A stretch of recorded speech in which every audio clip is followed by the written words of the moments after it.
All right, we're live. Welcome back to the RosterWatch Big Fantasy Draft Show. Sorry about the technical difficulties to start out there. We're a few minutes late, but we know that you guys have a bunch of questions as far as your fantasy football drafts this weekend, and so want to make sure that we can answer those for you guys. And we're gonna be here doing it for the next hour or so. We have some updates to all of the maniacal, the magical, the mystical, the magnanimous RosterWatch Ultimate Draft cheat sheets at RosterWatch.com. We could Trash Man. We had to get some updates in today because we had the news last night with Jaden Blue for the Cowboys, where it looked like he might have hurt his foot, re-injured something.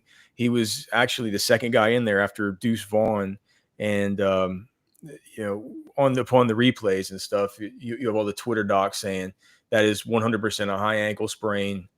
He's going to be out 3 to 4 weeks, and he might not be ready for another, might not be full steam for another, 3 to 4 weeks after that, right? A high ankle sprain coming into the season for a guy that we were betting on to come in, get hot early, take a job from a dusty Javonte Williams, a dusty Miles Sanders. Now, I know what I've done on the cheat sheets. I know what Cody's done. What would be your plan if you were in charge of the whole structure of things? Would he just be off the board for you now? I wouldn't put him off the board entirely, especially not in dynasty formats. I think that you have to drop him considerably. I think what you have to do is you have to put film off on the board somewhere low for sure. But I think Javonte Williams maybe gets a little boost. I mean, like Miles Sanders, he looked so bad, and I feel like that's one guy that you really don't have to. I mean, I really wouldn't want to get more exposure to, even with Jaden Blue being out for potentially 3 to 4 weeks. What about Javonte? But you're saying about Javonte? I was talking about Miles Sanders. Yeah, but Javonte, I think Javonte becomes appealing. Yeah, no, I said Javonte. I said Javonte needs to maybe get a slight boost. If you look at it, so I was kind of looking at this earlier because there's a cluster of these guys in the J.K. Dobbins, Javonte Williams, Quinshawn Judkins, Ja'Cory Krosky Merritt. If we're looking at where guys are being drafted right now, and then you can even throw Zach Charbonnet in there. So I think that Charbonnet, maybe with the buzz that we've gotten, with him, with Ken Walker missing all this practice, Charbonnet hasn't missed any practice at all. He's looking good. They're getting more and more quotes about him. I think it's pretty evident that Ken Walker will probably miss games at some point this season, and Charbonnet you can get as a running back 4, running back 5 that you can stash on your bench for those occasions, or if it's something where it turns into a full-blown committee where he keeps on looking as good and they keep on managing Ken Walker in a certain way. I'm not saying that you should rank him at the tops of those guys, but he is going in that group. So how would you stack these guys up right now? J.K. Dobbins, Zach Charbonnet, Quinshawn Judkins, Bill Krosky Merritt, and Javonte Williams. I put Javonte at the top of that list, followed by J.K., then Bill. Okay. As far as the way that I have it right now in PPR, I don't know if. Oh, but and then did you mention anything about Quinshawn Judkins? Oh no. Shoot. I mean, I put him. I put him at the end of that list I just gave you. He would be the next one in that list I just gave you. Okay, well he's higher up than all the rest of these guys. I think I've got it on the sheet where I'm getting a good amount of Javonte Williams, a decent amount of Ja'Cory Krosky Merritt. Dude, here's my. I mean, if we like Dylan Sampson as much as we do, though, does it make sense to have Quinshawn that high? Well, I just think Quinshawn, once he gets signed and once he gets up to speed, I think that's going to be a total major difference maker for you. And I think that he's going to be in the type of role where it's going to be a different kind of role than Dylan Sampson is going to be in. We've gotten these reports. And look, whenever I think of Dylan Sampson, I think about, I think about Tennessee football, right? And I just think about this guy was unstoppable and the leading rusher in the SEC. It's just a total force and a weapon, a between the tackles monster, even despite his size, right? But then you get these reports from camp saying like he's too small. Like these people, like we didn't get to Cleveland camp this year, right? But all the Cleveland beat writers who don't know him from they didn't. These journos that cover NFL teams, they don't, they're not crazy about college football like we are. He didn't look small to me in college football, but they're saying that he looks small. Like what were his exact measurements at the combine? 2025 staff rookie rankings. It was so at the combine he was 5'8", 200 pounds on the dot, but admit small hands, 8.75 inch hands. And short arms. So definitely kind of a smaller guy, but I mean, it's still smaller, but they're still saying he's looking to push Jerome forward for touches. I get it, but that's all before Quinshawn gets in, right?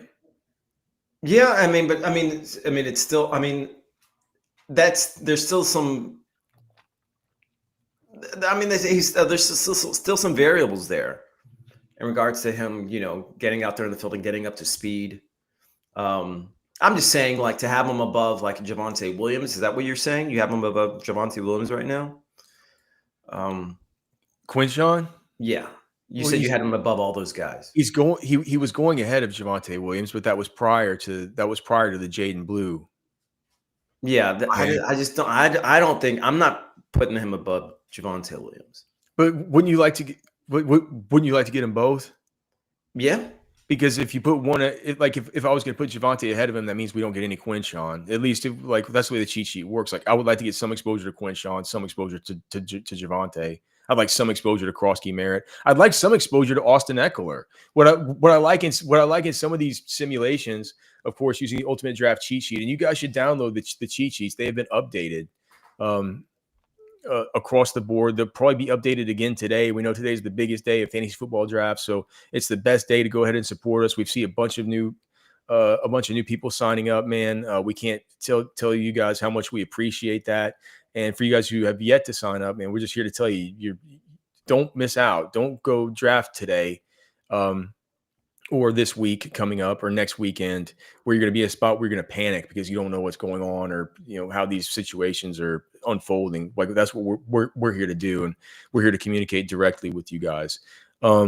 We have a bunch of people in the chat. What's up to our guy Steel Bill, who always, of course, is going to let us know who that. I was telling him in the comments section yesterday for one of our videos that I'll always be down with Who Dat Nation, man.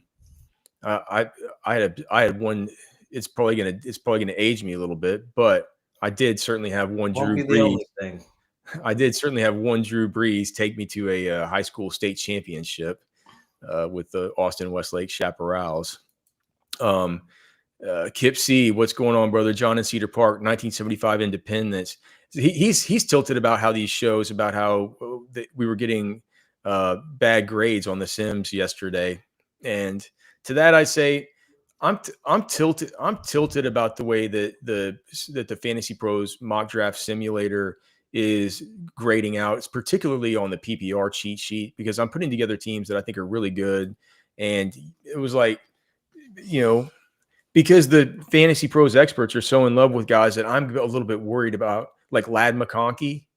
I'm a little bit worried about Ladd McConkey, and I've started running some tests where I'm like, okay, well, instead of going with one of these other guys here, like a cross positional play, like a Chase Brown, or maybe if I just wanted to go Tyreek over Ladd, or if I just wanted to go JSN over Ladd, and I just went with Ladd instead, all of a sudden, next thing you know, these things are banging out 96s and 97s. The simulator hates taking Christian McCaffrey at pick 7, which I love. The simulator hates taking Saquon Barkley at pick 4. Because these Fantasy Pros experts, they're in this mindset where I don't think that they're thinking about how home league drafters are going to draft, and that's what our business is, right? Yeah. How home league drafters are going to draft, and if you were going to go by what the expert consensus says at Fantasy Pros, you're going to have a whole draft of just wide receivers. it's like, like if you want to, I mean, if you want to do that, I know Trash Man doesn't mind doing that sometimes, but yeah, look, I might do it tonight. We'll see. Like we've always said, yeah. So Trash Man and I have our big college, what do we call? I guess kind of high school and college league tonight. It's been doing it for 25 years. I haven't been in it that long, but yeah, still my oldest league. But one thing I'll say just about the grades, like you might get done on Yahoo and it's going to tell you that you get a 78 or whatever. If you follow the sheet and you listen to our advice, don't worry about those things, especially because they're going to knock you for half the time. I don't even draft a kicker or a defense. I'll pick up some other guys that I can just drop the. Looks like we got Matty Kiwoom. We're gonna bring on Matty here in a second. But like if you do things like that, it's gonna give you like a 65 because it's gonna say, well, you didn't even draft a full roster, or like we don't like your kicker or your D. And it's like, who cares? We're gonna stream those guys all year long and have recommendations for you. So don't worry about it. Again, if you guys have questions, let us know and we will get to them. Let's bring on Matty Kiwoom here. Matty. Yeah, baby. Matty Kiwoom. You can find him on X at Matty. What is it, Matt? Matty Kiwoom? Yes, sir. Kiwoom. Have you ever met Trash Man? No, this I think is the first time we've ever been on the same show together, T. I don't think we've ever collabed before. It's an honorable day. It's a big day for me. It's a big day. Matty, Welcome, Matty. Trash Man, What's up, Matty. Trash? So Matty was at Player Pro. Are you back at Player Profiler? Yeah, I'm doing a couple shows for them now too. I'm all over the place, guys. I've just been spread thin. I just keep spreading myself thinner. I don't know what I'm doing to myself. Yeah. Well, you went to Patriots camp. Yeah, I did. I got to go see joint practice with the Commanders. The one to go see, I would say. Well, so like, what do you think about Travion Henderson and PPR at the 306? Travion, I think Travion's the best pure playmaker the Patriots have had since prime Gronk. I mean, the way he's been talked about, the way I watch him on the field, he moves different. Remember when you guys are like, when you were young and you'd be like, I like that girl. And your friend like, do you like her? Or do you like her? Well, and when you talk about football players, there's fast and then there's fast. Dude. He's fast. He's just unnoticeable all day long. If you like him so much, why don't you marry him? Well, dude, the first thing that I thought when I first saw him, and it wasn't even on the first touch for the long kick return. Is it Shane Vereen? That's actually kind of an interesting thing to say. I think he's better. I take a little bit of offense to it because he's so much of a better prospect. But yeah. I mean, it's kind of not terrible. It wasn't even on the long touchdown return on the first touch that I was like, oh my God, the speed is so incredible. Because that was more just like, oh my gosh, that's the Travion Henderson open field vision, the same stuff that we saw in the semifinal game versus Texas when he caught the screen pass and takes it in. Texas goes to the idiotic cover zero and with the simulated pressure, and you can't do that against a guy like Travion Henderson, right? It won't happen at the NFL level. It's what you think, but then you see it's like, well, God, I mean that open field vision is like nothing else I've ever seen. But Matty, what I was most impressed with was like in that first game with Drake May, he comes out of that thing with what was a 60% target share with Drake May in the game. Mm-hmm. Also, on the play where Drake May got sack fumbled, that I'm convinced that was going to be a target to Travion. So it would have been even higher. But then it wasn't just that. It was like on those flare routes, on the kind of on the design stuff, on the screens and stuff to Travion.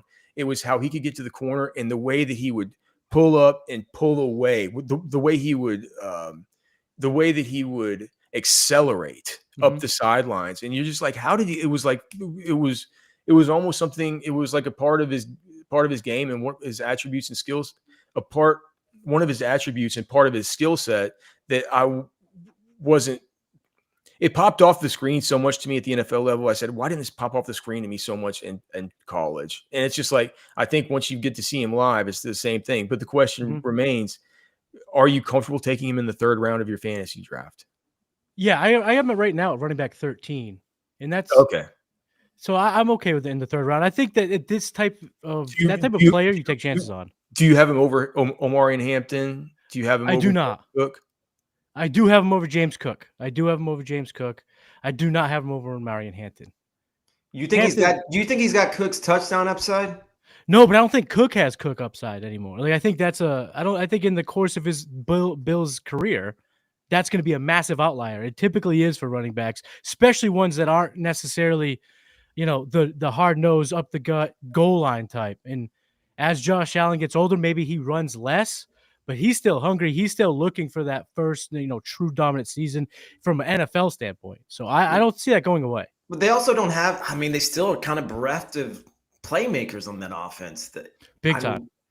I mean, listen, James Cook. It's not like he's far behind, but I just think if they were to come out, and this is actually, I started thinking about certain players because of your conversation you guys had the other day, where you brought up, is Travion as good as Jahmyr Gibbs? And the conversation was, kind of, I'm sure it took a lot of people back, but I think if they were in the same class, we wouldn't have graded them all that differently. Whereas if Travion and James Cook were in the same class, I think Travion would have been graded significantly higher. And so if we're right, I mean, so at this point, if it's a touchdowns, I'm not going to chase touchdowns. I'm not going to chase touchdowns from, a truly undersized back, but he's still good. He's still in my, RB2 range easily.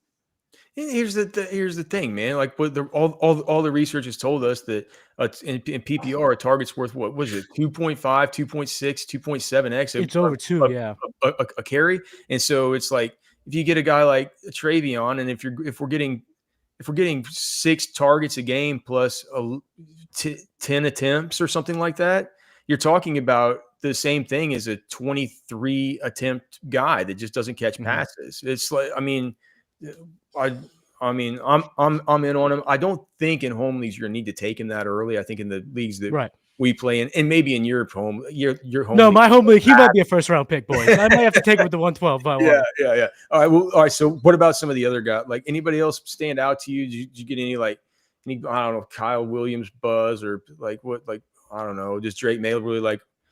I'm hoping that Drake May likes Hunter Henry.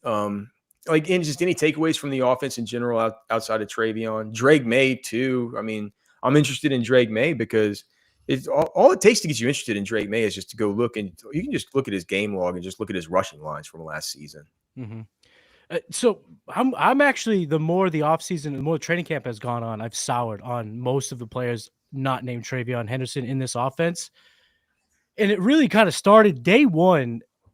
The report from camp was all they ran was checkdowns and screens. They are hitting the factory reset button on Drake May. And I don't know if they let him run. The buzz from camp and when you watch practices, he's not being told to run unless he has to. And I don't think he'll run unless he has to. The McDaniels offense has always catered to the check down. And this training camp, even though the rumor was this is going to be a revamped offense that's built more for the Drake May skill set, it seems like the combination of Mike Vrabel and Josh McDaniels want checkdowns. They want game management. I mean, I don't think Drake May threw a pick until the first joint practice, until that Commanders one I went to. And even then he threw one. And I don't think that's because he was pinpoint accurate. I think it was the buzz, the game plans have clearly been, we're going to run the living hell out of it. And we just want to pitter patter. We don't want to get too crazy. So when I think of Drake May, 2 comparisons have kind of really resonated the most. One, I'm thinking back to Ryan Tannehill when he had that big year with Arthur Smith and Mike Vrabel as the head coach. It was a very conservative offense, very game managing type stuff. He had 40 total touchdowns, guys. Ryan Tannehill that year, I did not remember him. He had 33 passing touchdowns and 7 on the ground. That type of touchdown, output seems unlikely for a team that's going to try to win with defense and running the ball. which leads me to my second comparison, which is last year's Chargers offense. Last year or 2 years ago, the Chargers, their program was in complete disarray. They brought in a program builder in Jim Harbaugh. The Patriots are doing the exact same thing. And typically with this type of offense and these type of players, I think Drake May and Justin Herbert's a pretty apt comparison skill-wise. When Harbaugh took over, he said, we're not gonna ask Justin Herbert to play Superman 100% of the time like he has in the past. We want him to be Clark Kent 75% of the time. And when we need him to don the red cape for that other 25, that's what we want. And it led them to 10 wins, making a run, going to the playoffs, like being a team that was a professional outfit, a real program. That seems to be the blueprint for me, for this Patriots team, if they're going to have success. So as a Pats fan, I got the Will Fork jersey back there. I'm happy. I'm excited. I think they will contend. But for fantasy purposes, I think we're going to look at a lot of slow football games, good defense, and a lot of running the football. The offensive line looked way better when I was there, when they ran the football as opposed to pass blocking. So I'm just kind of cooled on it. And Drake May right now, I have him ranked at QB 16. I think he can have, he could push top 12. But it's going to take a lot of touchdowns, in my opinion. So I've kind of soured on Drake May, not long-term, because I think that this year is going to be the platform that they build where he can really start to take off in similar, fashion to a Josh Allen, divisional rival. You brought up Kyle Williams. Kyle Williams, to me, has been the biggest disconnect between what I see and what they're giving to him. He looks good. He's winning downfield. Like, he looks like the player they drafted. He's just not getting a lot of run with the ones. He's just not out there as much as I'd want. And I'm not that surprised. No. Matty. Yeah. No, it's not. And they're starting to weed out Jalen Polk has now been on season-ending IR. Javon Baker's on the bubble. So you were going to start to see it take more shape. But right now, you brought up Hunter Henry. Hunter Henry he's all reliable, baby. I mean, he is just always there when they need him most. Could he have double-digit touchdown upside? Potentially. I mean, he's the quintessential late-round tight end, because I think this offense is going to be very laid back. It's not going to be gunslinger. It's going to be a lot of under center. It's going to be a lot of weird looks, a lot of kind of distraction-type run plays designed to help the young offensive line, to help a young Drake May and, accentuate the playmaking ability of TreVeyon Henderson. I like Ramondre Stevenson, kind of later in drafts, because the key to success will be somebody has David Montgomery role. Someone has a question. He says, how does Matty feel about Ramondre for 0/hero RB builds?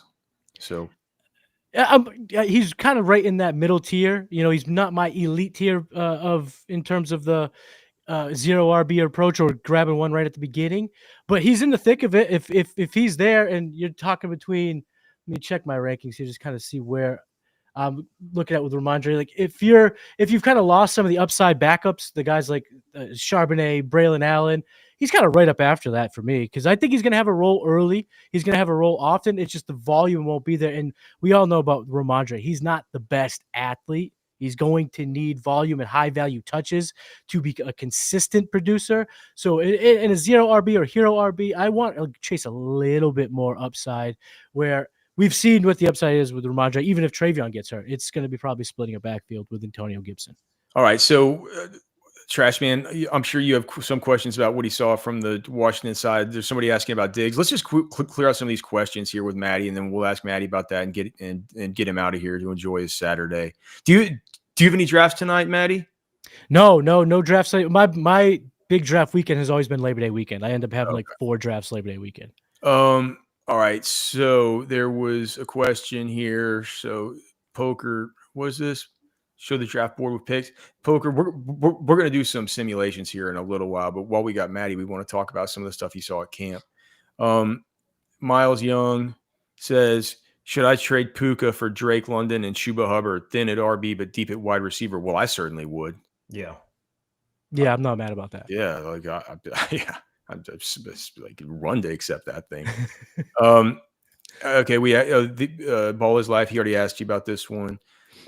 Brian 7, what's stopping Bucky from putting up Achane/Genty numbers? We don't know what Genty numbers are at this point exactly, but from what I've seen of Ashton Genty in his second preseason outing, I'm just like, I talked about it on the show yesterday. I think that his 1,049.5 rushing yard over under right now, as far as the season long props, is just I hate taking overs, but I love the over for that. And I love the over for the 3.5, 100+ rushing yard games. I think that you just look up and he's going through like a series and a half and they're not even through a quarter of the game. And he's ripped off a few good runs. And you look at the stat line, he's got like 38 yards already. And you're just like, if this happens for a full game, this guy's he's something different. So, But what's stopping Bucky from putting up A-Chain numbers? It's Rachaad White. It's his size. It's possibly his durability. He's certainly on a great offense. He's a great player. Like he's a great player. No, I love Bucky. I would love nothing else than for Bucky to put up those kind of numbers. But they still like Rachaad White. He's going to get touches in that offense. We have somebody. So Kip C was asking earlier about, speaking of these rookies, how many is too many? I ended up with Henderson, Big Bill, Blue. Yeah, that one stings.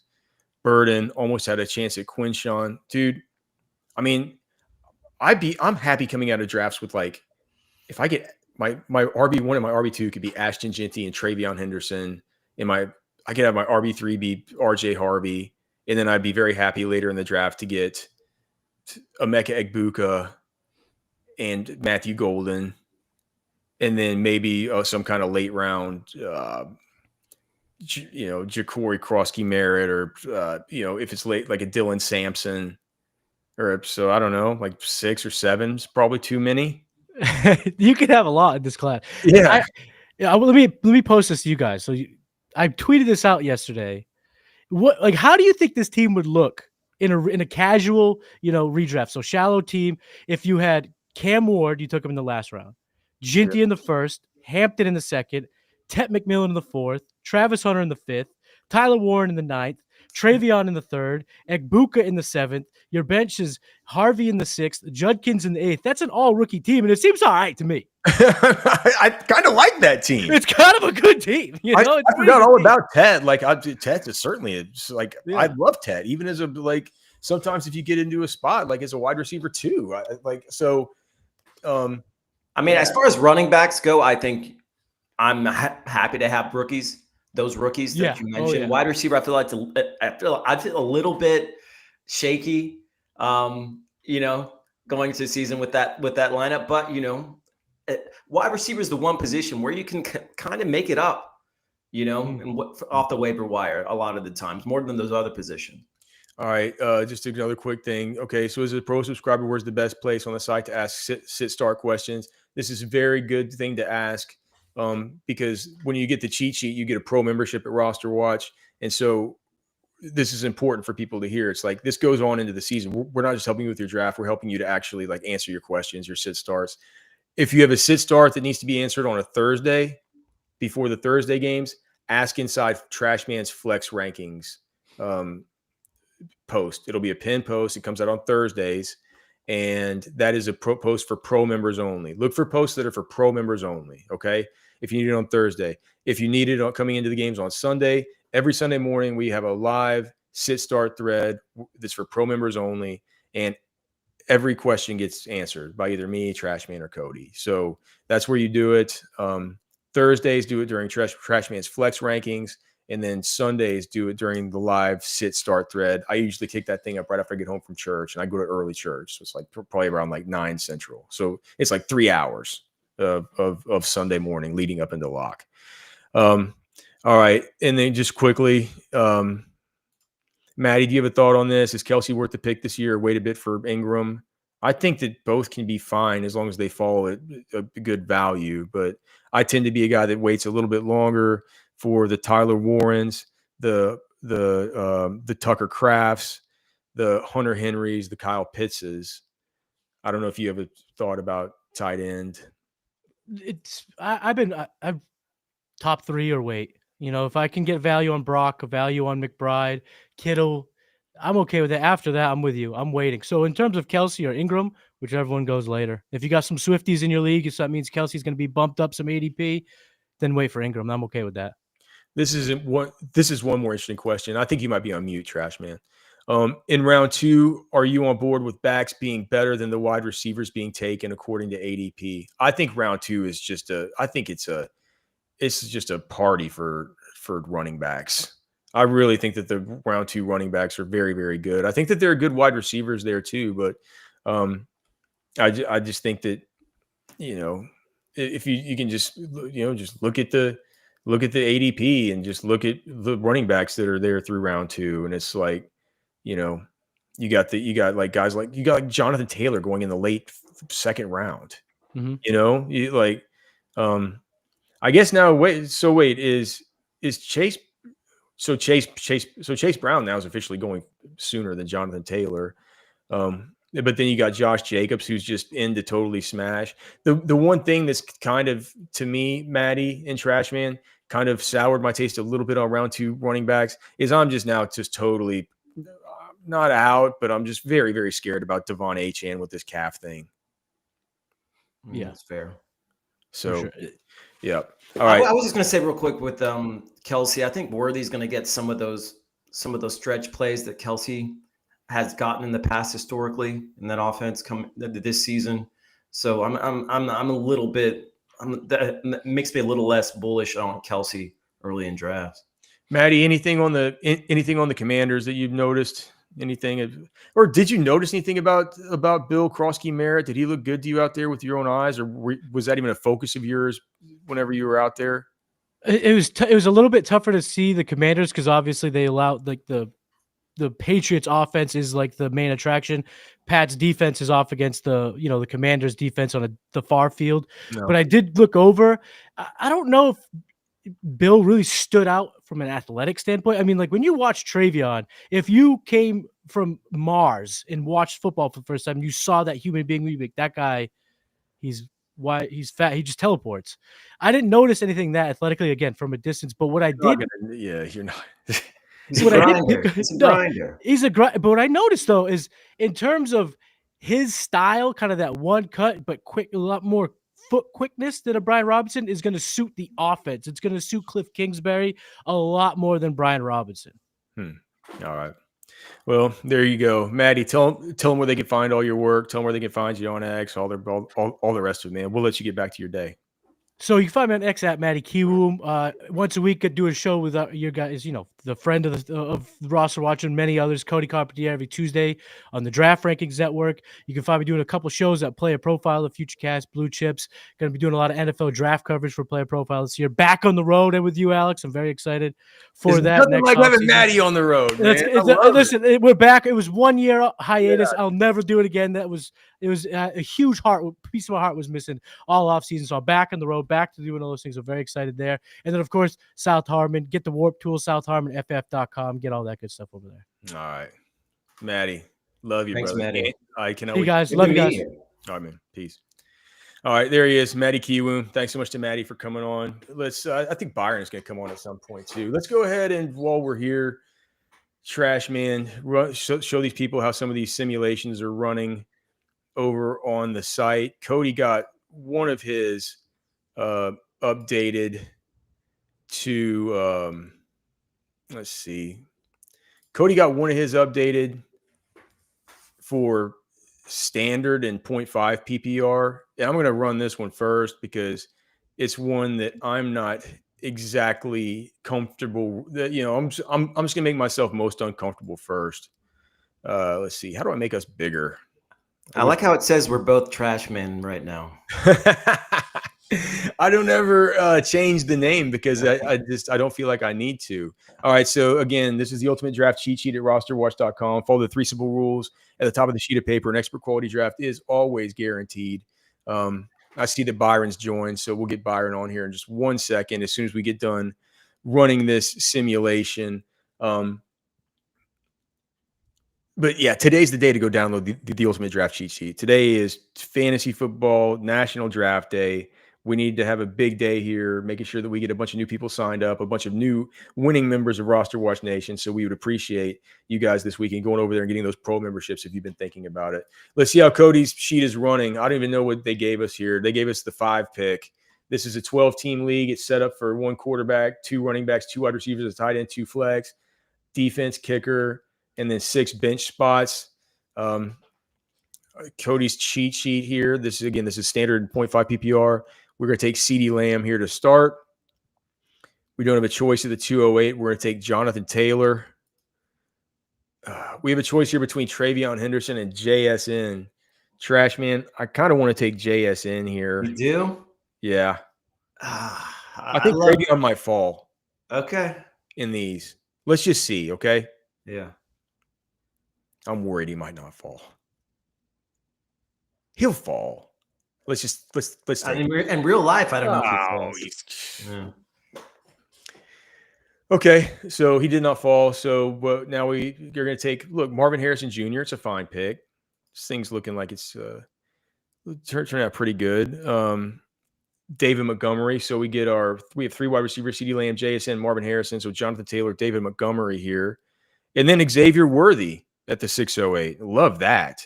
So starting wide receivers of CeeDee Lamb, JSN, Marvin Harrison, and Xavier Worthy in the flex with JT and Demont to start. I still feel with this depth receiver we're getting, Travion would have been It could have been.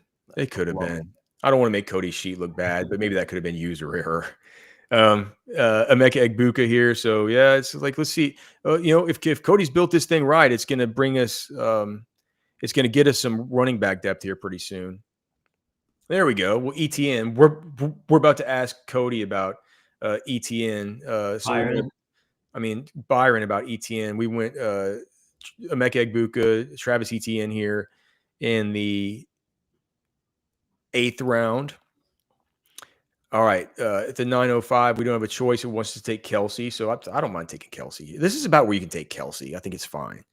So Kelsey here, a little bit more running back depth, which I've never gotten Tyjae Spears using the PPR sheet. Do you like Tyjae Spears, Trash Man? Right now? 10, 11 turn, a little bit banged up. Yeah, I mean, that's fine. I mean, I feel more excited about a player like right here, like an Njoku, or even though we already have Kelsey. It's not a sexy. We don't have a choice. It's not a sexy pick, but I think it would be fine. I can't explain it because I didn't make this cheat sheet. So, but I'm going to take him. We'll see how things go. And look, your boy Njoku fell. So if Kelsey's completely dust, we'll get Njoku here in the 11th round. Let's see here. And then Trey Benson, we can get him in the 12th. So looks like we made up the running back. This is definitely more of a wide receiver heavy team, but we definitely made up for it here coming down the stretch. Trey Benson, we're going to get our quarterback here at the 1305 with Dak Prescott. So we do have a Dak Prescott kind of CeeDee Lamb stack built in here. And then with the final pick, we'll take Ollie Gordon, our guy. So a lot of running backs. We filled up the depth. This team is Dak Prescott. The running backs are Jonathan Taylor, David Montgomery, Travis Etienne, Tyjae Spears, Trey Benson, Ollie Gordon. We only have to start 2 of them, so I feel good about it. The wide receivers I feel best about: CeeDee Lamb, Jackson Smith-Njigba, Marvin Harrison, Xavier Worthy, Emeka Egbuka, and we have 2 tight ends: Travis Kelce and David Njoku. I know that the simulator is probably not going to give us the best grade here because it's just not been giving good grades to good teams. It doesn't like Jonathan Taylor at all, but we'll see what it says. If this isn't a B+, at least I'm going to jump up. Oh my God, a 97. Okay, so maybe it's feeling nicer today. So good job to Cody there. That's the standard and half point PPR sheet. Again, feels nice to get a 97, but like we've been saying this whole time, you can't depend on these idiotic grades. Let's see about bringing Byron on if we can get him. Just Byron, are you there? Are you there, Byron? Okay. Well, yes, I'm here. Okay. Hopefully I got a little better reception this time, boys. Yeah. All right. How are you, brother? Just cooking up a couple of clever tricks to play on you guys tonight in our home league, man. I thought you were going to say you're cooking up some fish or something. I'd be more excited about that. Well, he probably. Here's the thing about Byron. He goes out on the water, like the water's so close to his house that the fish is so fresh that he kind of doesn't have to cook it. He just It's just sushi grade. he just eats he just eats a lot of it raw, or he uses the limes to cook it like they do in ceviche. That's actually the best use for the Spanish mackerel, a fish that a lot of people don't really want to Wait, eat. you eat Spanish mac? Oh, but it's a great ceviche fish. I don't Huh. prefer it cooked. I mean, it's not bad cooked, but it's unremarkable. Do you just But what do you just go out there and run those gotcha lures with that cockamamie underhand motion?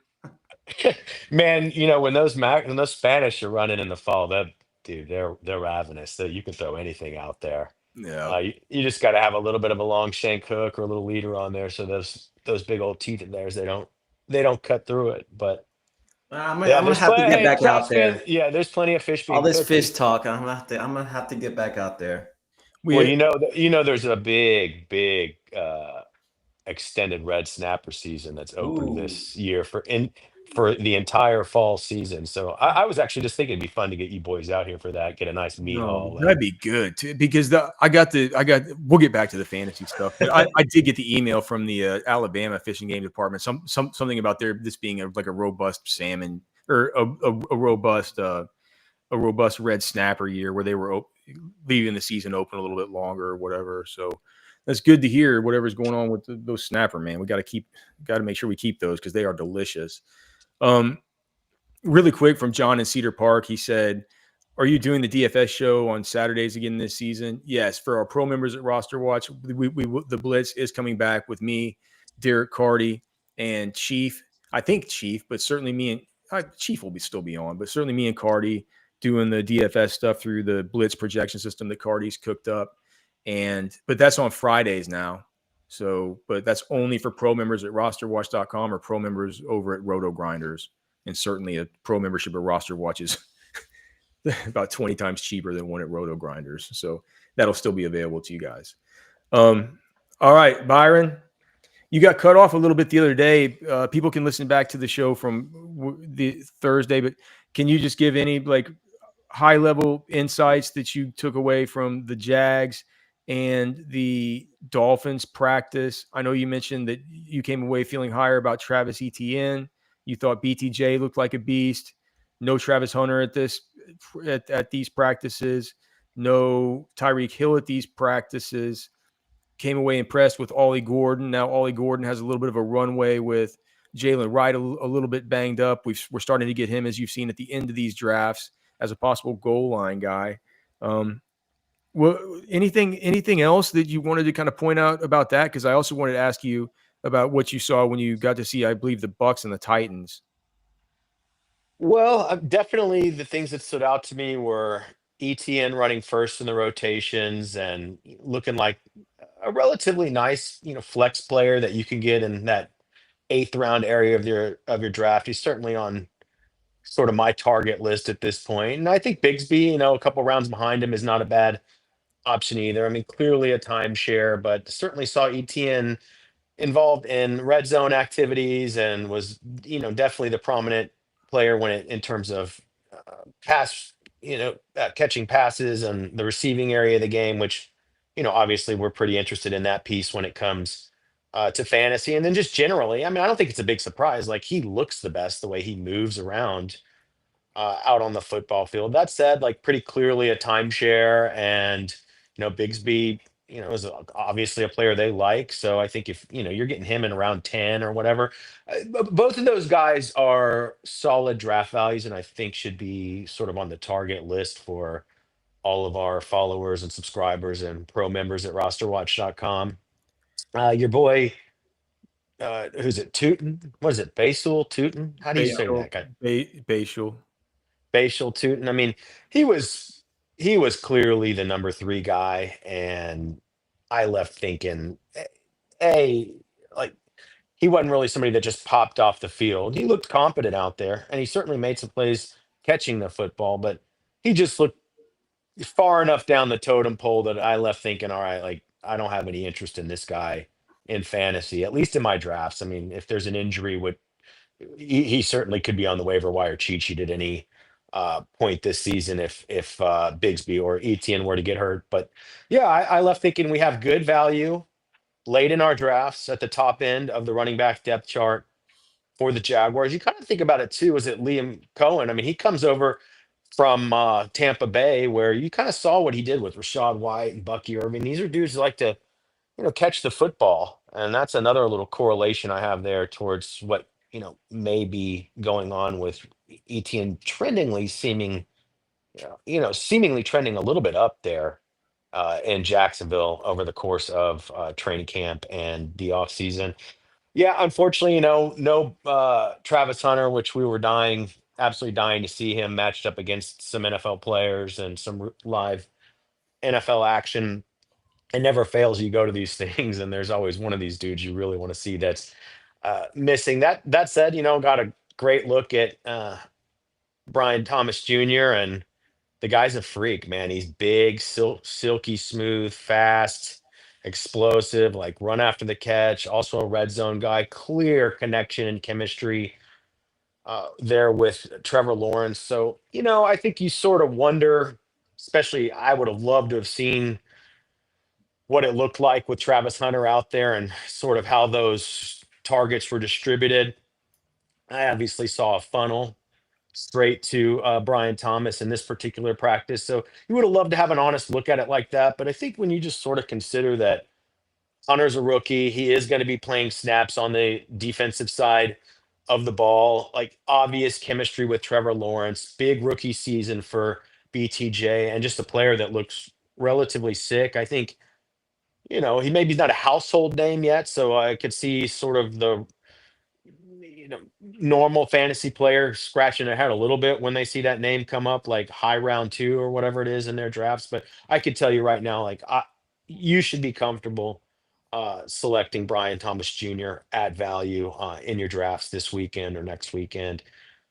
And then I think just in terms of understanding the construction of the Jaguars offense, we do need to mention that De'Ami Brown is like clearly the wide receiver 3 on that team. And I don't know how fantasy relevant that is, but sort of just football and roster relevant, I think, at sort of a macro level. Could be DFS relevant. Yeah. Right. So it could be, I guarantee you he's 3,500 for week 1. All right. And then by the way, still not blown away with Trevor Lawrence. He just really we'll see. He's got the weapons and he's got like the physical tools. So does it look like he has the time?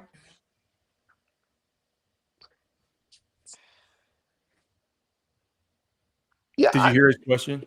Yeah. I didn't really see that'd be interesting he threw a couple of picks. It'd be interesting to go back and watch all 22 and see if that was pressure related. It's a good question, Trash Man. I would want to rely on probably on our offensive line rankings there. That said, nothing stood out to me that he was like under siege during the course of practice. So maybe I'll kind of like say sort of like neutral on that front, but he did throw a couple, I would say, pretty bad interceptions. He obviously made some nice plays as well. You're not blown away at what Trevor Lawrence has become, considering all the hype. All right. Well, Byron. Oh God. Yeah. And then like biggest, you don't have to. You've already done some videos about it just on our YouTube page, but just for anybody that didn't see him, just your biggest takeaways from seeing the Bucs last week. Yeah. Well, the cool thing about the Bucs is I got to see him twice, and I got to see him both 2 practices post August 1st in pads, but like a week or 10 days apart. Training camp sort of evolves, right? So it's kind of cool to get a check, early camp, mid camp. And, I think a lot of it's underwater under the bridge that has sort of kind of come to an equilibrium on the fantasy landscape as it relates to Tampa. But to me, it is a fun situation to talk about. So, very clearly, Mike Evans, the lead dominant persona and number 1 wide receiver on that team. Not necessarily breaking news, but I think when we're looking at how we are going to value the rest of that wide receiver depth chart, you do keep in mind that they have a clearly dominant alpha number 1. I'm still just beyond impressed at how good Mike Evans. It's last year was the first year I didn't go to Bucs camp in several years. And Alex, you and I went to the Johnny. I mean, we went to his pro day. What was that? 2014, I think is what it was. And Yeah. so we've scouted this guy maniacally, and really, I'm impressed, man. He looks like the same dude. I mean, he had a couple of uncharacteristic drops out there. I think it was sort of a concentration thing, but I mean, he moves well. He looks like the same guy. He demands the same attention, same just focal point of the offense. Big play, just does it all. Really, just beyond impressive. Mike Evans still looks the way that he does. So, last year I was a little unsure about him as he's aging, and then you come this year off of a big season, you're thinking, man, I got to expend some real capital to get Mike Evans. Do I really like that on this type of aging wide receiver? But I think you can safely say, Evans, he's not presenting a lot of value in drafts, but he's a solid pick, and he still looks really good and clear focal You point. can get him in the fourth round, but Byron, and I mean, it's like if I mean, I don't know if that's where his ADP officially is settled, but I know that that's where I'm constantly getting him there in simulations. His actual ADP is 36. So into the third, beginning of fourth. And for me, what made me interested in him and why we're getting him is like it was the news. People act like it's good news that Chris Godwin, they're saying that they're letting him start to come back and work back in. But then on the second part of that is that with Godwin is that's in hopes that he'll be ready to go by sometime in October. And Jalen McMillan is now out for the season. I'm just like, what else are they going to do this year besides like it's great and everybody's like, oh, wheels up for Egbuka. And I'm just like, well, what about wheels up for Mike Evans? You know what I mean? It really is. And look, who's the tight end? Is it Cameron Brate off the top of my head? Kate Otten. Kate Otten. Kate Otten. Yeah, he was not present. I don't know what his status is now, but he was not present at all that first a week and a half post August 1st. He wasn't available at any of the practices I attended. So a lot of arrows pointing to Mike Evans still being sort of the cornerstone of that offense. To me, it is a super interesting conversation to talk about the rest of the wide receiver room. And like I said, I think it sort of has come to equilibrium now, and a lot of it's under the bridge, but I really could have nitpicked the market valuations on these guys a couple weeks ago. And here's why. Like a couple weeks ago, there was the Egbuka hype already existed. It was Yeah. a good prospect, right? So, a couple weeks ago, you had a situation where Godwin was, ADP round 7, early round 8. Egbuka had already crept into like round 9, and maybe even like late round 8, and then the other thing to keep in mind is the team is high on Jalen McMillan. So I didn't go to camp last year for the first time in a long time in Tampa. I was out in the camps in California, but like apparently Jalen McMillan was one of the stars of camp last year. He then had a really slow start to the season. Sort of, I think, needed to put on some size and strength and just kind of get his sea legs and acclimate to the NFL. A little bit of a slimmer cut guy. But then if you remember, he finished the season with 7 touchdowns in the last 5 games or whatever it was. He really finished the season on a tear.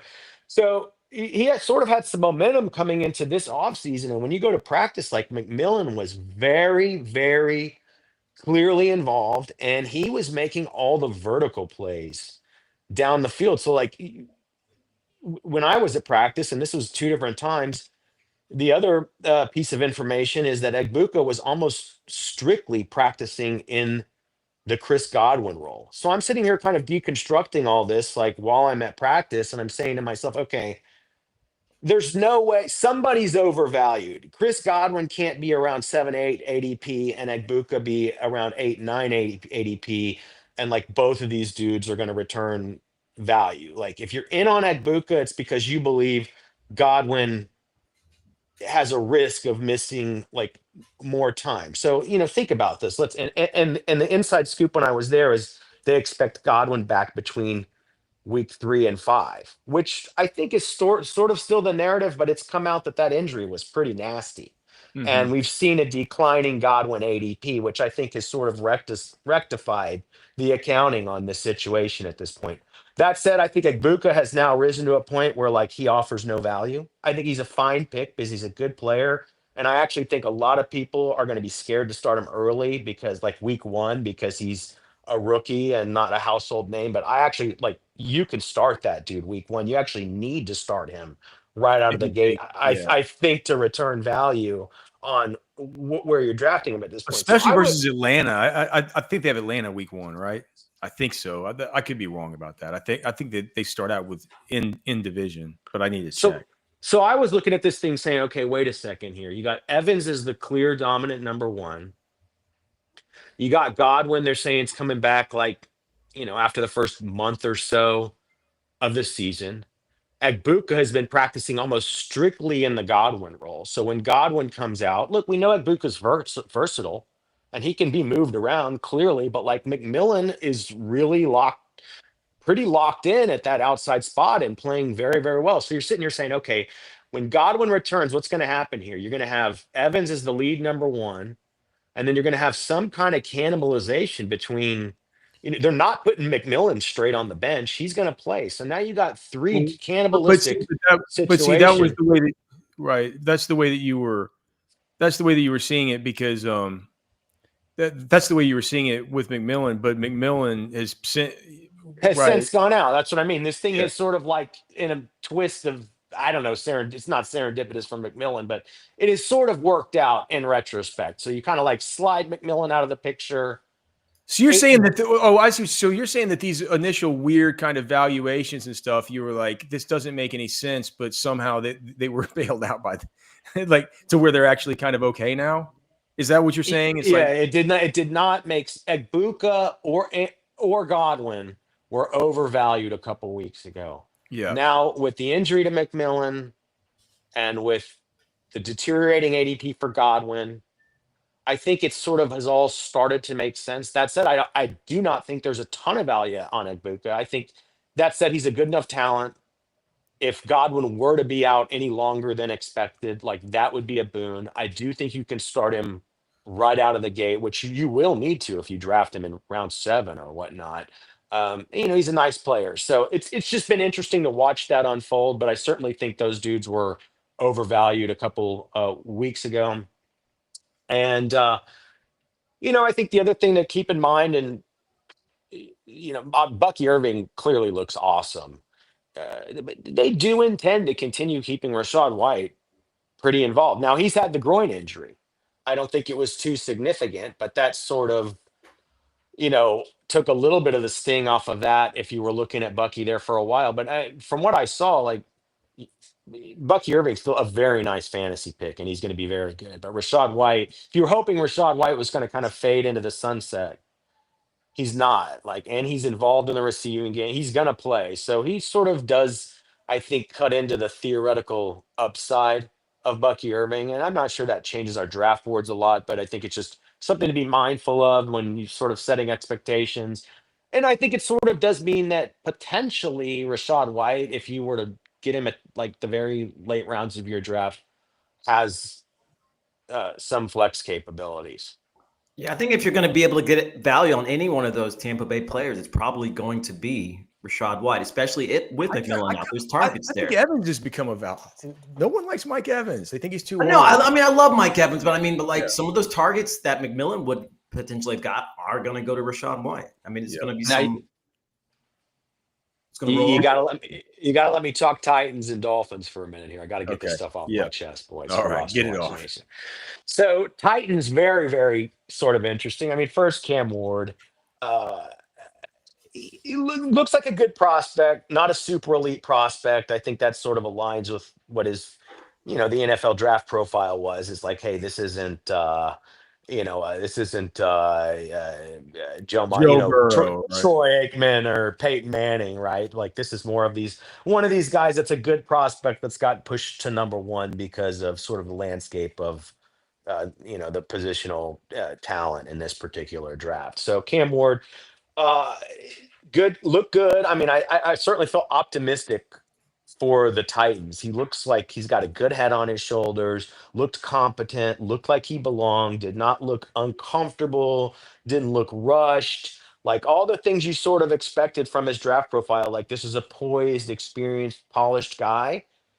Yes. And I think the tools were there. The athletic tools were there to boot too. Like he's a pass first dude, but he's got some mobility. And it's not a howitzer of an arm, but he's got a nice live arm. Certainly can fit it into was like putting it into some tight spots. Threw a couple of bad interceptions that really I don't think, if I had to guess, are not really a commentary on his natural accuracy. I think it was more related to like just timing and rhythm, which you'd sort of expect as a rookie. Like maybe that's not there yet, and we all know that can sort of trickle to the accuracy. So I kind of thought, my overarching, I said, okay, I'm optimistic for the Titans. I think they got a nice player here they can feel sort of good about. That said, this looks like it's going to be a inconsistent, probably not prolific offense. And we need to take that into account when we're sort of weighing and measuring the rest of the fantasy assets on the Titans roster. So, a couple other things that stood out as you would expect. Now, again, this is a little bit of a situation where he got injured and maybe it's changed the ADPs a little bit. I'm not sure, but as you would expect, and I rostered Tony Pollard last year. He was a decent player to have in fantasy last year. As you would expect, Tajay Spears was more involved this year. It was very clear. Involved in just generally more involved, definitely more involved with his terms of pass catching, and then even down like in the red zone, quite a bit of usage, sort of like I saw out of ETN or even you see with the Lions. I mean, somehow Jahmyr Gibbs, you wouldn't expect him to be. He's not a goal line guy, but they love putting him in at the red zone. I'm not trying to compare these two, but that's sort of a thing I think in the NFL right now is having these little versatile pass catchers more involved maybe traditionally in the red zone than we used to maybe imagine. So I said, okay, we got to take this into account for Tony Pollard. This is a team that's not going to be playing with the lead. These guys are going to be playing from behind. It's not a great offense. Spears is more involved. Like we have to treat Tony Pollard as a flex player. That's the sober, responsible way to deal with Tony Pollard. Does he have some like RB2 upside? I think so. I don't think it's top end RB2. I think it's probably like middling or bottomish RB2, which it's a lot of times is, you know, doesn't stand out that much from the rest of your flex players. So I think you sort of got to value Tony Pollard as a flex. And if you get more out of him, like a flex with upside, if you get more out of him, great. But I think that's the responsible, prudent way to deal with Tony Pollard. And then, when you turn to the other side of the receivers, got Van Jefferson, you got Lockett. They're clearly kind of giving Lockett the veteran treatment out there. He was taking very limited snaps. They had a couple of the who was it? Eric A is the last name. Alec Manor. Iamaner. Yeah, he was like showing out a little bit, and certainly you could see like he's a player that team is interested in seeing what they have with there, and he was sort of coming in he was soaking up a lot of the reps that Lockett was kind of sitting out just as in terms of like veteran rest.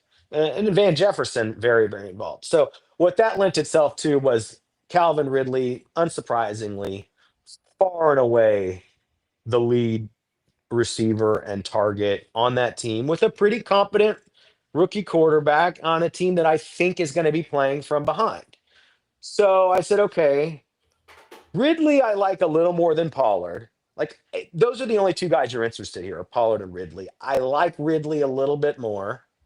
I think he's really the guy you want from the Titans offense if you can get one. That said, I think that's still like if you can, the way you really want to view Ridley is I think he probably is a wide receiver too. I think he probably is, but I'd really love to value him as a flex and sort of draft him that way as well. So I kind of loved, I was complimenting, I heard you guys running simulations with Cody's half point PPR and standard ultimate draft cheat sheet before I came in. And I got, I went through that thing with a fine tooth comb last night and was really, really impressed with it. We always say it is architecture and it's a lot of science, but it's got a touch of art to it as well.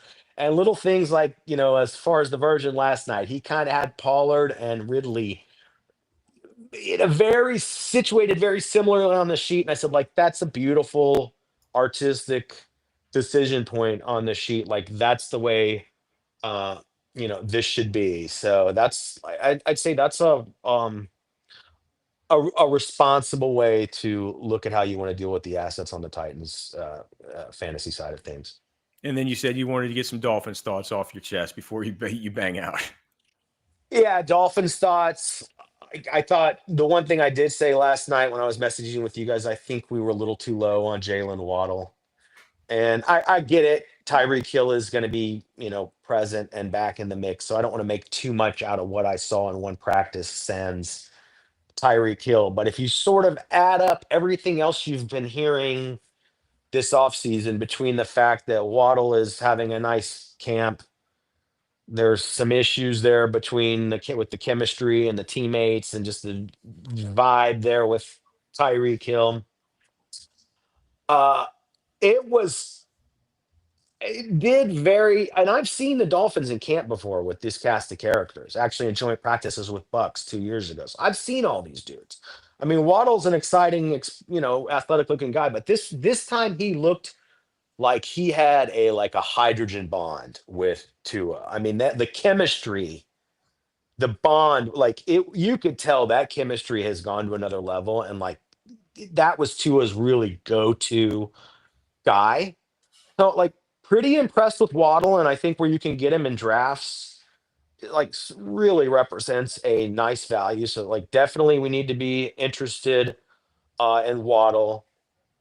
You did see Darren Waller still on the sidelines. I mean, he looks like he might be the best tight end that they're going to have, but he's sort of a slow integration there with Darren Waller. And then, I think the last piece of it is, you guys mentioned it. I mean, it's not just us. The industry hype is surging on Ollie Gordon right now, but really for a good reason. I mean, you got Achane with the calf injury. They say it's a grade 1, which is not too worrisome, but you still worry about that a little bit. And, just his size, right? And Jalen Wright is like a decent looking dude, like his build, and he caught passes pretty well, but he just doesn't stand out.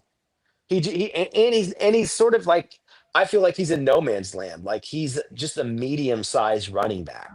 He's not small and quick like Achane, but he's not really big and sturdy like Ollie Gordon. So, and then Jalen Wright gets sort of hurt at the end of practice after Ollie Gordon just has looked like, I mean, just damn good. I mean, really, I've seen how many of these practices I've been to, 100 practices around the league.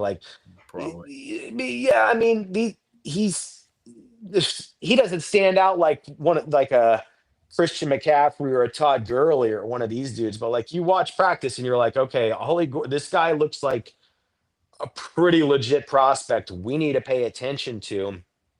I think he has a chance to sort of earn maybe that David Montgomery type of role to Achane's Jahmyr Gibbs as the season unfolds. Most impressive thing about Gordon, really, I mean, he's got nice burst through the hole, sheds contact really, really well.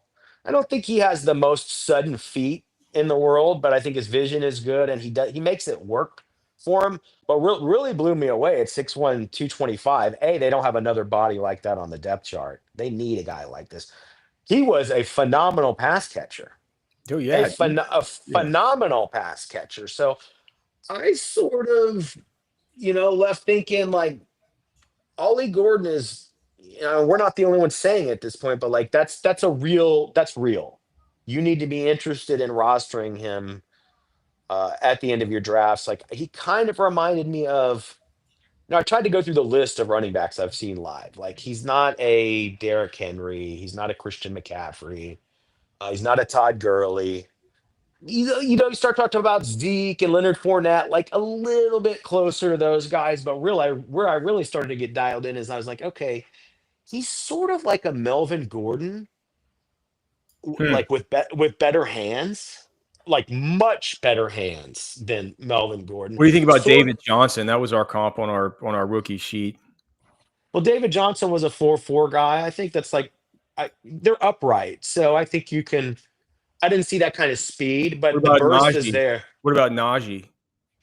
I saw a little more like Sony Michel. Now he's 5 or 10 pounds bigger. But I said of all the guys that I've really seen live, like this guy Ollie Gordon slides a little more into that Sony Michel Melvin Gordon bucket to me, which there's no guarantees, but like were solid fantasy players at various times. So I think that's the Dolphins might have really lucked into something here in round 6 of the NFL draft. All right. It's Byron Lambert, co-founder at RosterWatch. You guys all know him and love him, even though you can't see him today. Byron, as our chief executive at the company, you now have the duty and the privilege of telling everybody exactly why they need to go get the ultimate draft cheat sheet at rosterwatch.com. Oh, listen, you just simply cannot afford to draft without it. It's like having Alex at your draft with you, Trash Man, Cody, me, all right there at the draft with you, and the sheet informs you literally who to select with every single pick in your draft. All you have to do is follow the 3 simple rules, and an expert quality draft is always guaranteed with the ultimate draft cheat sheet at rosterwatch.com.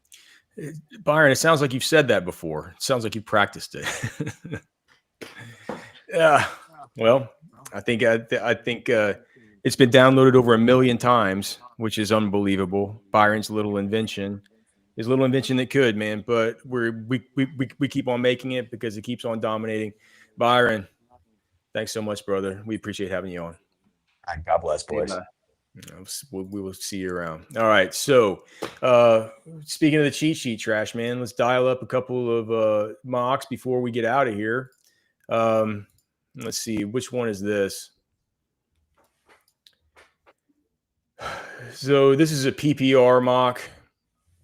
I guess it gave us for the 11th pick, which is never that fun, but we will go with it here. It's fun to me.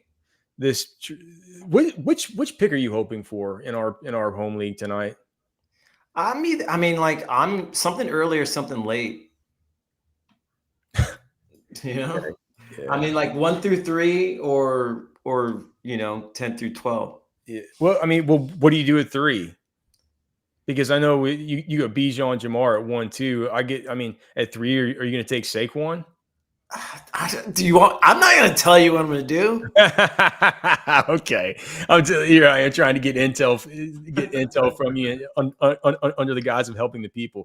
All right, so the cheat sheet gives us the cheat sheet gives us a choice here at the 111 after going. If you've been paying attention, you know what I'm probably going to do. But Bijan Robinson, Saquon Barkley, Justin Jefferson, Jahmyr Gibbs, CeeDee Lamb, Derrick Henry at the 107. Christian McCaffrey, Malik Neighbors, Nico Collins. The 111, we have a choice between Ashton Genty and Amon-Ra St. Brown. I'm going to go Amon-Ra St. Brown because sometimes in this spot, Ashton Genty will fall and Amon-Ra St. Brown.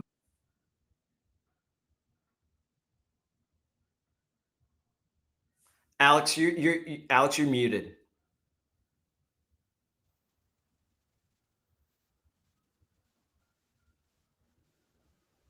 My back. Yeah. Sorry about that.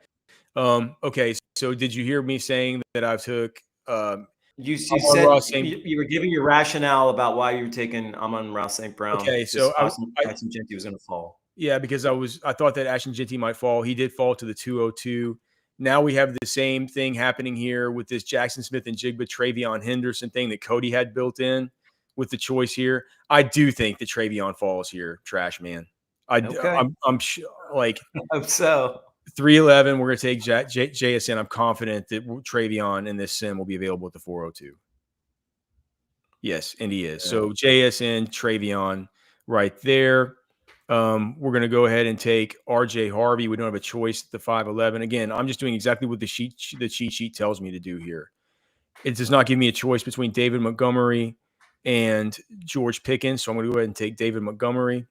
No choice between Diggs and ETN, which I might like, but I'm going to go ahead and take Stephon Diggs here. I wish we would have asked Matty about Stephon Diggs. The only reason why I might take Pickens there, it says with Amon-Ra St. Brown and Jigba, I don't see the touchdown upside that maybe you can get from a Pickens there, but this is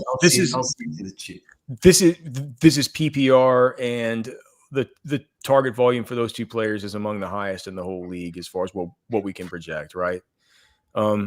At the 802, we take Travis Etienne, who Byron was just talking up here.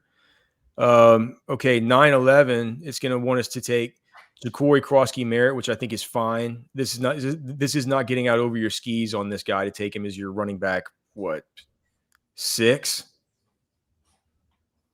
So we'll take that guy, and then Eckler. So we basically have that whole running back room. It could be a headache. It could be a headache, but it's basically just a fade Chris Rodriguez type of thing, right? Mm-hmm. This draft a little bit low on wide receivers, so I like it here at the 11-12 turn. Hopefully, it's going to let us get Christian Kirk and Marquise Brown, which I love, and that's going to help us out here as our wide receiver 4 and wide receiver 5. At the 13-11, we'll take Dak Prescott. And then at the 1402, we'll take Kyle Pitts. So, Trashman, do you think they're going to give us a good grade on this team? Somebody was asking, how many rookies can you take? This team has Genty, Travion. It's got R.J. Harvey. It's got Ja'Cory Krosky-Merritt. So this team has 4, and I feel good about it. We'll auto-draft a kicker and a defense. See what this like a low 90s. Dude, who knows? Dude, they could give me like a 68 with the way that this thing's grading right now. But we'll auto draft a kicker defense. We'll see what it says. 92. So I think it should be higher than that. I mean, it's right where I thought it would put it. So that's a PPR draft. Let's run a super flex. Let's see. How about this one? So what is this? Superflex version 4.4. Oh, from the 12. Okay. I like it. Okay, so at the 112, it's going to have us taking Justin Jefferson. I know it feels best to take Gibbs. I'm going to get weird here, Trash Man, and make it a Trash Man weird thing. I'd like to start out with Justin Jefferson and CeeDee Lamb. I mean, it's not that weird. You think it's going to swindle us? No. We start out Justin Jefferson. Oh, well, now it is. Well, Trash Man, it wants the cheat sheet says we have to take Brock Bowers at the 312. And I love taking Bowers, but I know what's going to happen with this team. This is going to be your kind of hero RB build. This is going to be a 4 RB build, maybe. Right? Yeah. Well, let's see. Okay, but I mean, the cheat sheet says we have to do it, so we'll see what we can do with a hero RB here with Chase Brown. So Brock Bowers and Chase Brown at the 3-4 turn.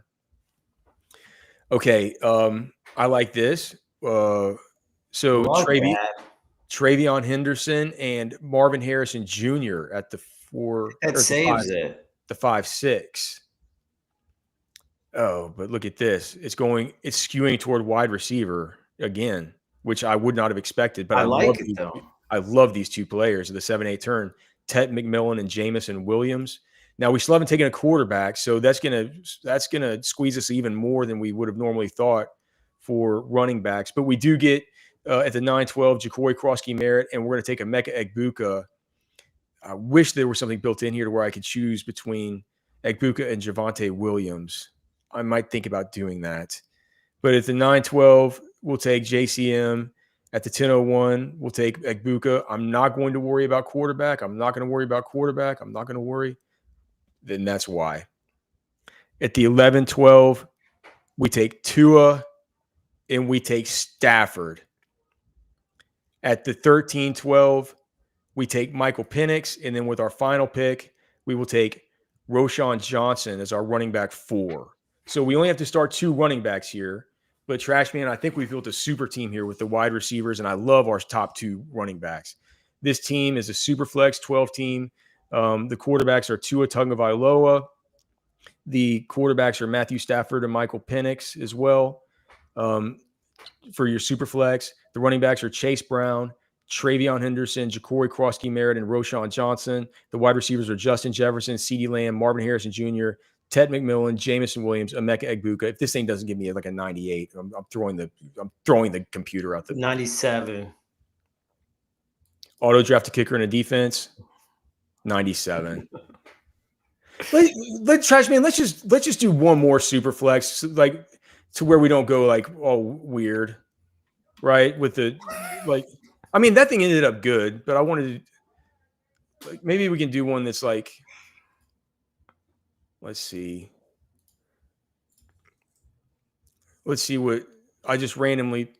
Well, the thing is, and what the truth of the matter is, all our drafts are going to be a little bit weird, Right. you know. So this gave us. Where do we pick just now? At the 11? 12? 12? Yeah. So now we're at the 6, right in the middle. Let's see how this one goes. All right. It goes Lamar, Josh Allen, Bijan, Jamar Chase, Saquon Barkley. We take, she says take Jaden Daniels. Okay. A choice of Ashton Jeanty and Kyler. Dude, let's just go Ashton Jeanty, Kyler.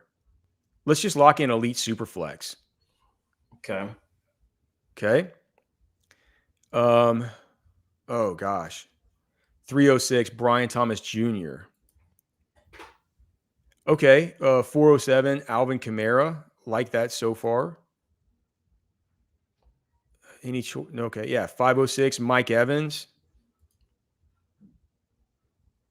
607. I have a choice here between RJ Harvey and Xavier Worthy, but I feel like I have to take Harvey. Yeah. Okay. Oh, bang, dude. Worthy falls to 706. Trashman, we could be lighting up a monster here. Byron's favorite flex. Calvin Ridley at the 807. Calvin Ridley at flex. Who would have thought? Not even how can you get him into your flex? It's going to be hard over Xavier Worthy or this next pick, Travis Etienne at the 906. Gosh, I love getting Ricky Pearsall here at the 1007. Feels good. Do we still need a super? No, we took care of super flex. Ricky Pearsall. Jaden Reed. Well, in the middle of the 11th, I think it's fine, right? Yeah. Okay, it's saying we have to take our third quarterback here, which is we'll take Michael Penix. It's super flex after all. And then with our we have a choice here between Christian Kirk, Geno Smith, and Evan Ingram. We don't have a tight end, so let's go ahead and take Evan Ingram. Take Evan Ingram there. And then we can just take Roschon here for our final one to give us one extra running back because we only have Alvin Kamara. So we wanted to get away from the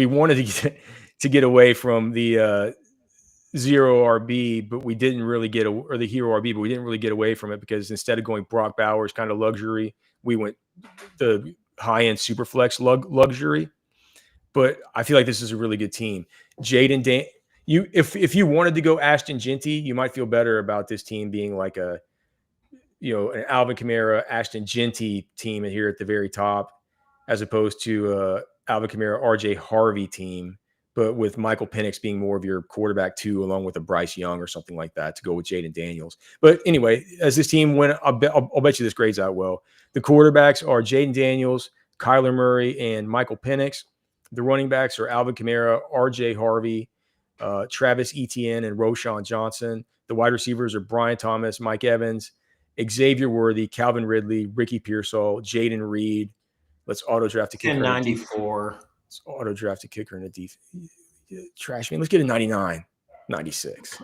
And as I said, anyway, dude, we don't worry about these grades, so I don't care about these grades. It feels good to see them. But look, if you like, whenever you go to your drafts tonight, if it gives you a 78, something like that, don't worry about it. These sheets, they are humming right now. They're running really, really well. They've been updated this morning. If they need updates throughout the day, we will make sure and get those out to you.